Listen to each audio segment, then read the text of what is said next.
What's up, everybody, and welcome back to Ducks and Download. So in this Comic Communications, we're going to be breaking down 4 amazing comics. 2 from last week, and the 2 that recently dropped this week. From last week, we'll be going over Bounty Hunters, issue number 36, followed up by Darth Vader, issue number 36 as well. Both of these, the amazing retro variant covers, just like Dr. Aphra number 34 from this week's drops. Then followed up with The Rebellion, another one-off from the 40th anniversary of Return of the Jedi. In Bounty Hunters issue number 36, we open up with the Claudite impersonating each and every single one of the other crew members while they're waiting back on the Catalyst. Fun little bit of lore we get here, as it seems that Claudites actually have problems impersonating and morphing into anyone who's too cybernetically enhanced, as they don't really seem to know how to do machinery and how to get that look, let alone where their bone structure and stuff is. It looks almost like he's melting when he tries to act like Valance. Even worse though is when he impersonates Boba Fett, proceeds to then make fun of him, all while the comms channel is open. From there, without actually saying anything, Fett puts him in his place and goes to check with the rest of the crew, talking especially to Valance about how he might not actually remember him in their troubled past. From there, they're going to head to the junk moon of Ord Mantell, where they'll be meeting with the Black Sun's Xanax. When they do arrive, we get a fun little quip here where Boba Fett, continuing his bad blood with Bossk, headbutts the Trandoshan right in the eye, just to make the capture look more real. Once Boba has been taken out to meet with the person who put the price on his head, this is where we get to learn reasoning as to why it even happened in the first place. But before we get too deep into the conversation, this is when the Black Sun leader will inform them they must, of course, leave their guns and weapons in this storage cart, as there is gas emanating from the junk piles that could be explosive. That's when Forlom and Zuckuss will poke their heads in to pretty much announce that Forlom senses no actual gas that could whatsoever be used as an explosive, and Zuckuss just 100% knows this is a trap. Everyone knows this is a trap. On the way there, we get the very classic villain monologue where he's going to be explaining pretty much the fact that he had to put this giant bounty on Boba Fett's head because the Hutts put a huge bounty mark on his head and he knew Boba Fett would be after him. So, make the hunter the hunted, and here he is victorious at last. Or so he thinks. Once they get to the very center of his operations, that is where everything will really start to blow up for the bounty hunter team. Of course, like they all saw coming, Xanax is not there to play nicely, has absolutely no plan on paying any of the bounty hunters, and is going to just kill Boba Fett right here and now. Well, of course it doesn't go over well, and Boba Fett will brandish a super special Phaline neurotoxin that he's going to throw directly in his face, absolutely eliminating his target. Not even hired by the Hutts, this is where we find out. He was hired by Xanax's own cousin. If nothing else, the Black Sun Syndicate and Phalines are famous for tying up loose familiar ends, as they try to gain even more power in the Syndicate. Well, of course, the rest of these goons aren't going to take to their leader being killed very kindly, and proceed to have an all-out firefight with these unarmed bounty hunters. Unable, of course, to just simply take them out, as these are all trained fighters. Dirge is, of course, the most dangerous, even without his weapon, tearing down walls, ripping down catwalks, and using E-web cannons like their normal blaster rifles. Boba Fett's going to use his extremely handy jetpack to then rocket that crate right to them, getting everyone armed and armored and ready to go for the rest of this fight, as the rest of the team fight back and push the tide against the Black Sun Syndicate goons. Boba Fett has his fair share of taking people out, and now that the smoke is cleared and the hunters are victorious, this is when, of course, they come after Boba Fett, saying that was the worst plan they've ever seen, and they really should have thought that out better. He doesn't care. He simply hands over a device saying, "Tar Clixon. That's the slicer you're looking for. I don't care if you all died. I knew I'd live." Gets in a ship and takes off. Bossk mentions how much he hates Boba Fett, like he will for the rest of his life. And now, it seems we have hope. Mayhaps they'll be able to get to this Tar Clixon and finally save Valance from completely forgetting who he is. Next, we're jumping into Darth Vader, issue number 36. Another amazing retro cover. I'm so happy to finally almost have this complete set. But now, before we jump too far into the Dark Lord of the Sith, make sure to go down below, guys. Hit the like button for more comic book breakdowns, action figure reviews, book reviews, and general Star Wars news.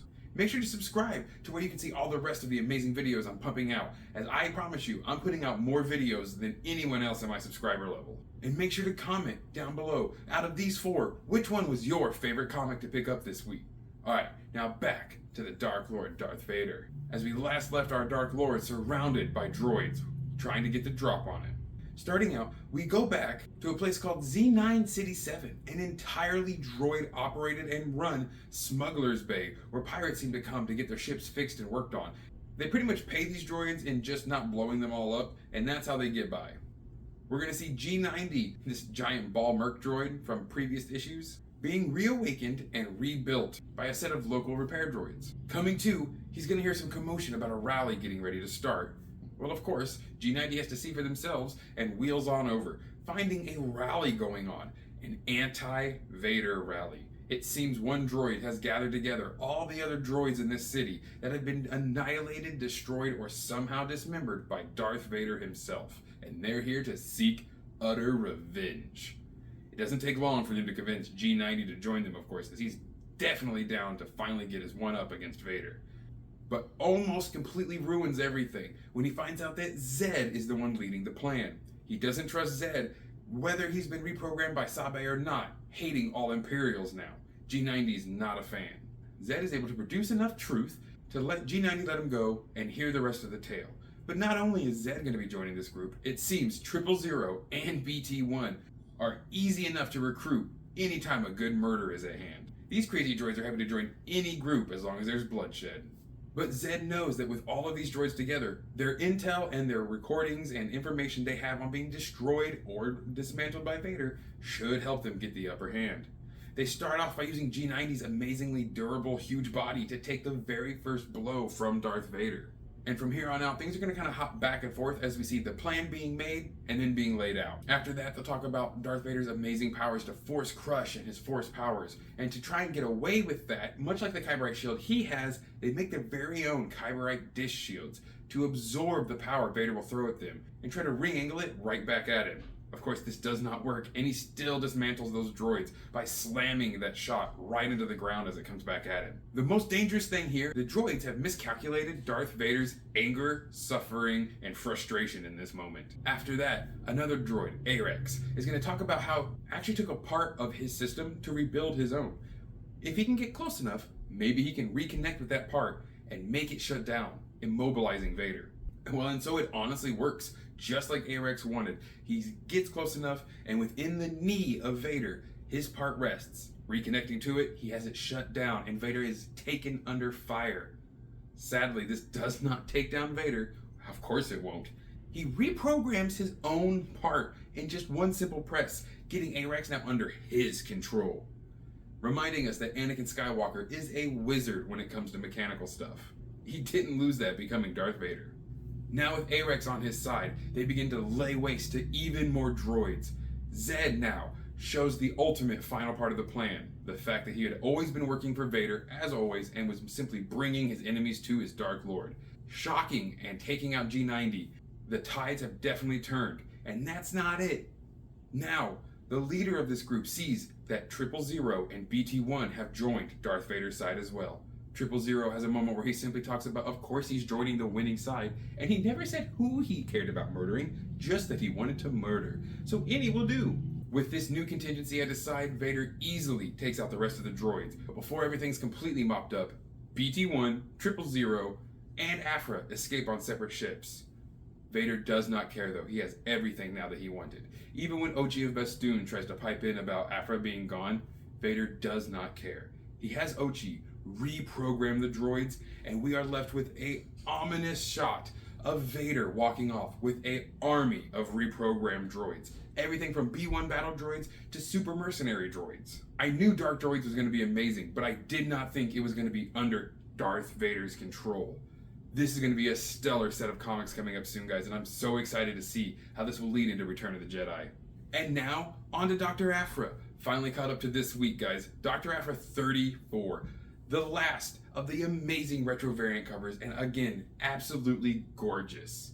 And things are about to get crazy in the Star Wars universe as we learn about a new creature that really blew me away in the lore. Well, the Star Weird, that's right, this wraith-like creature, a Star Weird, has been set free by the Bell being destroyed and is now trying to tear itself out and definitely going after its first either meal or victims, Luke and Aphra. Aphra talks about this species apparently supposed to be extinct, that they can survive in the vacuum of space. That's gnarly. Love it. But as Luke says, this one is very much not extinct and is throwing them against the wall. But as Luke says, apparently not with the Force. This creature seemingly completely absent in the Force itself. How it resides, like maybe a Mitra Surik or kind of a void in the Force, is beyond me, but I want to know more. When all hope is almost lost, R2-D2 does what he does best, and with a little zap, saves Luke and Aphra as the Star Weird turns its attention on him. Aphra uses the bell. It makes a very loud ringing noise. This momentarily immobilizes the Star Weird, allowing Luke, Aphra, and R2 to get a little bit of space between them and the creature. Aphra, of course, being an archaeologist, is left wondering what's going on until she is reminded that the moment is over and this thing's now back on the hunt. Well, as it barrels down on Aphra, Luke saves her and tells her to run by completely impaling the Star Weird with the crystals around it. As they're running away, he talks about how he was actually just trying to contain it, but the Force is still in this weird amped up ebb and flow from the Fermata cage being opened. As they're running, Luke has to actually guide Aphra from almost walking herself off of every single cliff, as she's so focused on trying to get this bell figured out and trying to figure out a way to save them both. He then leads them into the deepest part of the crystalline maze to hide. Aphra sees it as the perfect place and for a great idea. There, the Star Weird comes crashing in and barrels down on both of them, thinking it's about to have its first victims, until it realizes it hits nothing but crystalline wall.